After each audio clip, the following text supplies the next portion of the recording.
Kalau ada yang bilang kerja di kapal susah, ku menolak.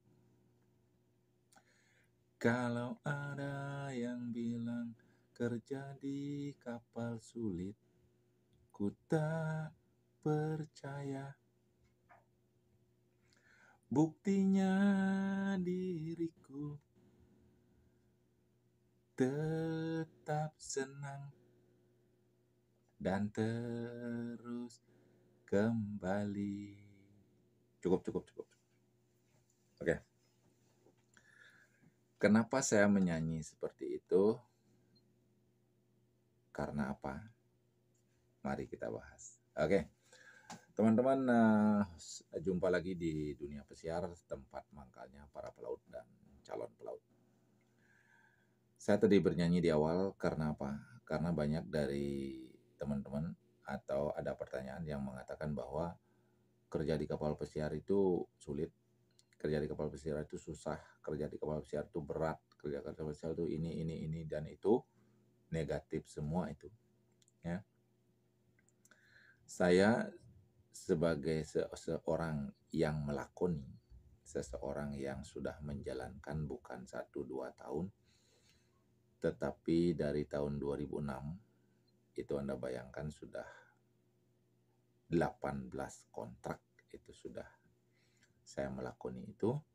Dan saya senang dan saya berterima kasih kepada perusahaan ya yang ada di Bali khususnya, yaitu BPC Bali Paradise Citra Dewata, kemudian MSC yang sudah mempekerjakan saya, yang mana dengan bekerjanya saya di kapal pesiar merupakan suatu solusi dalam hidup saya di dalam menyelesaikan masalah keuangan yang saya hadapi.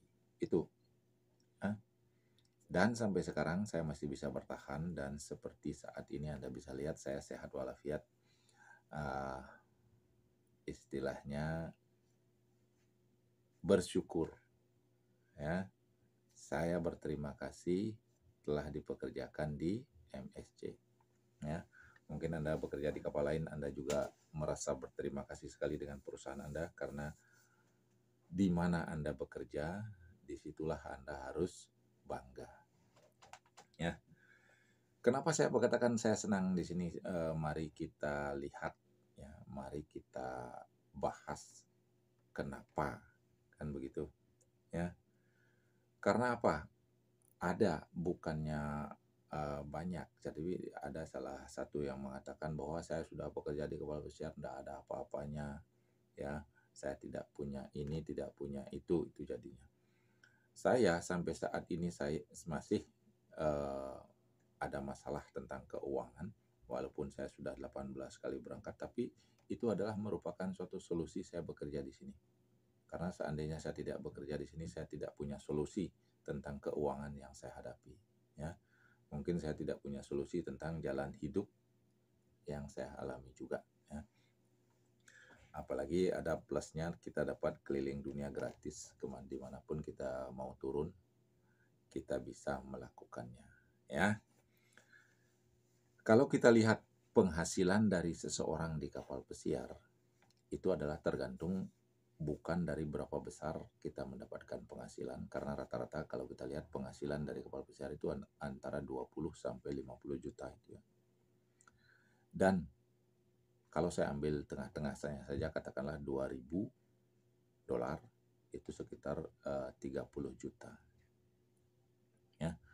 Kalau kita bahas hasil seperti itu, nah sekarang tergantung bagaimana kita memperlakukan uang itu, kan begitu? Apakah uang itu kita sebagai teman atau sebagai musuh?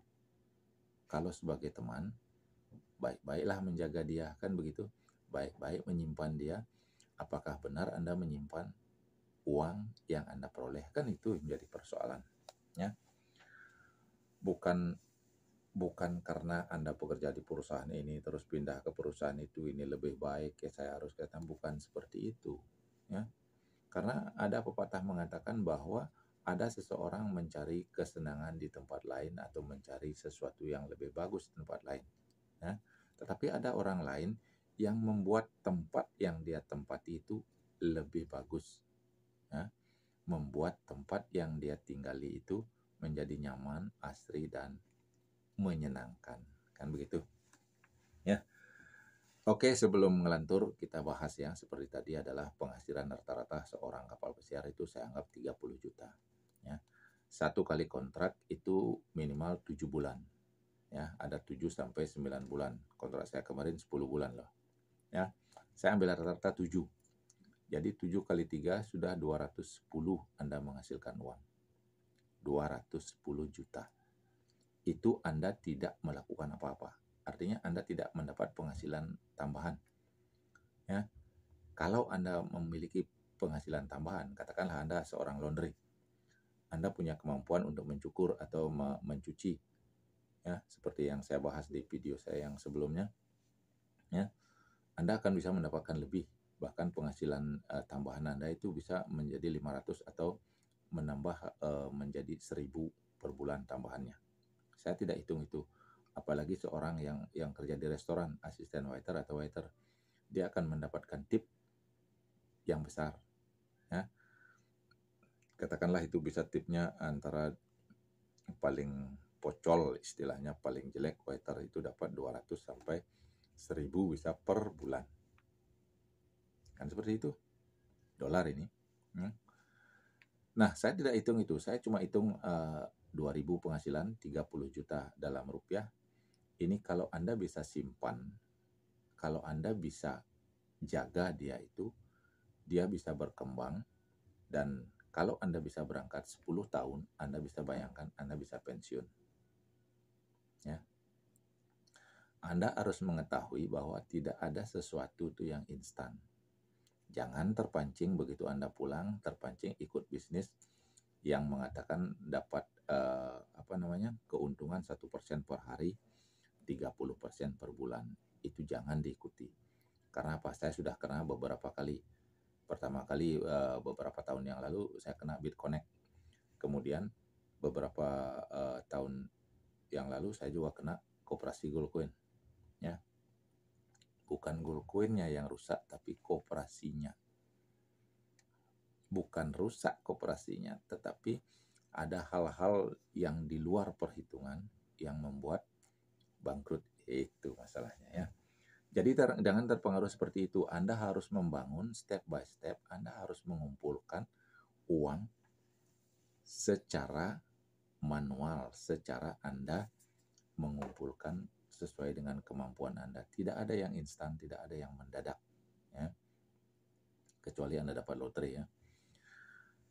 Ya, seperti yang saya katakan tadi, kalau Anda mendapatkan uang seperti itu, katakanlah Anda mendapatkan 210 juta dalam satu kontrak, kemudian Anda habiskan untuk Anda kirim makan biaya anak istri itu 5 juta, 5 juta kali 7, 35 juta. Katakanlah bersihnya itu sekitar 180 juta. 180 juta Anda pegang, Anda bawa pulang. Oke. Nah, sekarang Anda tinggal di rumah sekitar 3 bulan. 3 bulan Anda habiskanlah per bulan 10 juta, 30 juta. Dari 180 tadi, Anda potong 30 juta, berarti Anda bersihnya 150 juta. Oke. 150 juta Anda apain? Kalau Anda habiskan, berarti Anda berangkat dari nol lagi. Saya harapkan Anda bagi teman-teman yang muda ataupun yang tidak muda, bagaimana Anda membuat uang yang masih Anda pegang itu menjadi aset. Aset-aset yang bisa Anda masukkan uang Anda adalah satu, Anda bisa beli emas, kemudian Anda juga bisa belajar saham, kemudian Anda juga bisa beli kripto. Ya. Anda beli tanah bagus, tetapi kalau tanah yang Anda beli itu nyicil, menurut saya itu juga tidak bagus. Karena Anda berhutang. Ya, seandainya ada corona mendadak seperti kemarin 2 tahun, habis uang Anda akan habis. Ya. Tapi menurut saya, berinvestasilah sesuai dengan berapapun Anda punya uang. Kalau Anda setiap berangkat Anda bisa menyisihkan 50 juta, rutin 50 juta, masukkan ke dalam aset.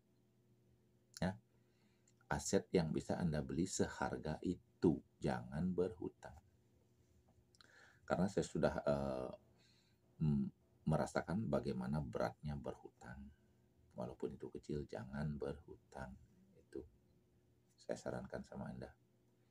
Bagi yang muda maupun yang sudah tua. Dan jangan berpikir bahwa yang muda itu kesempatannya lebih banyak, yang tua tidak ada kesempatan. Tidak.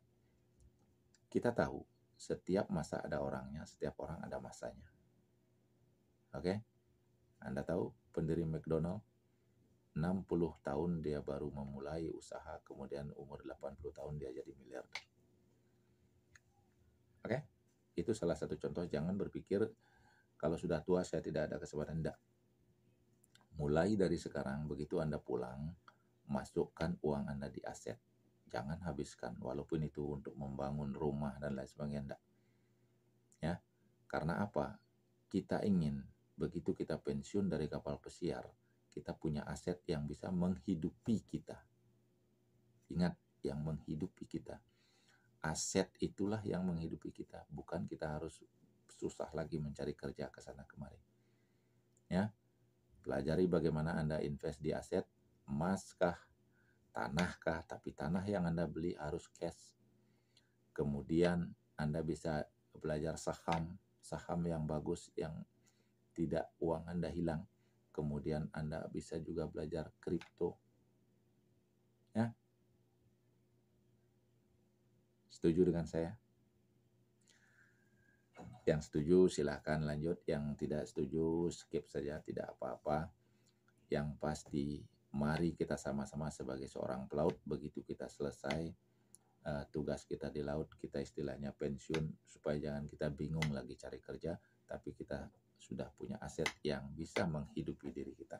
Semoga ada manfaatnya. Salam untuk keluarga. Salam dari dunia pesiar, tempat mangkalnya para pelaut dan calon pelaut.